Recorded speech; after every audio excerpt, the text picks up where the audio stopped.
इस दुनिया में सबसे बड़ा योद्धा माँ होती है। সত্যি মায়েরা হলো দুনিয়ার সবথেকে বড় যোদ্ধা। একজন মা সন্তানের জন্য কি না করতে পারে। গর্ভে ধারণ থেকে তার বেড়ে ওঠা প্রত্যেক সময় মায়ের ত্যাগ যেন আলাদাই এক ব্রত। সব থেকে বড় লড়াই হলো নিজের সাথে লড়াই।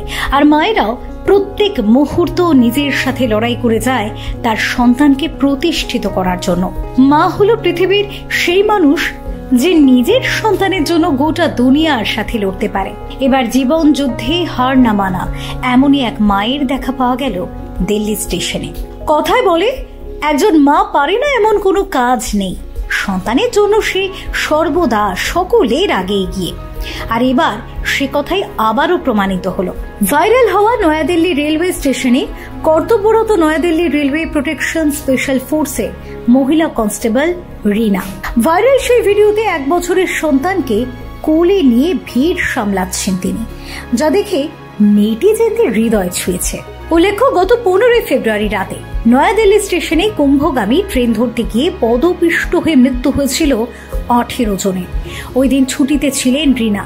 পরের দিনও ছিল তার ছুটি, কিন্তু জরুরি পরিস্থিতিতে তার ছুটি বাতিল করে দেওয়া হয়। ডিউটিতে ডাক পেতেই সঙ্গে সঙ্গে 2 মেয়েকে ডে কেয়ারে রেখে কাজে ফেরেন তিনি। তবে একরত্তি ছেলেকে রাখার সুযোগ ছিল না, তাই তাকে নিয়েই ডিউটিতে যোগ দেন রিনা।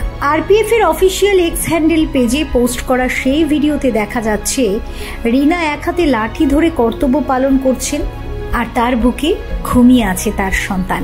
ভিডিওটি শেয়ার করে তার ক্যাপশনে লেখা হয়েছে, তিনি সেবা করেন, লালন পালন করেন, তিনি সব কিছু করেন। একজন মা, একজন যোদ্ধা, মাথা উঁচু করে দাঁড়িয়ে রয়েছে অবিরত। 16 BN বাই আরপিএসএফ এর কনস্টেবল রিনা তার সন্তানকে বহন করার সময় দায়িত্ব পালন করতে ভুলে যাননি। অগন্তি মায়ের প্রতিনিধিত্ব করছেন, যারা মাতৃত্বের সঙ্গে কর্তব্য পালন করছেন। এদিকে সোশ্যাল মিডিয়ার কোলের সন্তানকে নিয়ে তার ডিউটি করার ছবি ভাইরাল হতেই নেটিজেনদের অনেকে প্রশ্ন তুলেছেন, সন্তানকে বাড়িতে কেন রেখে আসেননি তিনি? তাদের দাবি তার সন্তানকে স্বামীর কাছে রাখতে পারতেন। এর উত্তরে রিনা দেবী জানিয়েছেন, তার স্বামী সিআরপিএফ জওয়ান, বর্তমানে জম্মু কাশ্মীরে পোস্টিং তার।